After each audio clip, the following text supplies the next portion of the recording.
नमस्ते, welcome back my YouTube च्यानलमा हजुरहरूलाई स्वागत छ।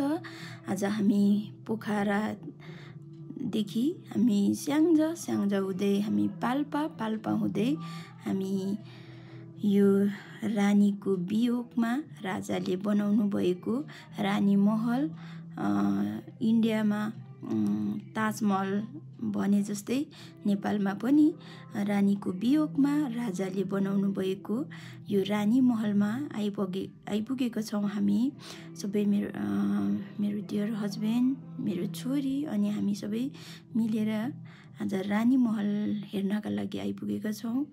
एकदमै राम्रो पनि रहेछ, आकर्षक रहेछ, एकदमै धेरै पर्यटकहरू आउनुहुँदो रहेछ।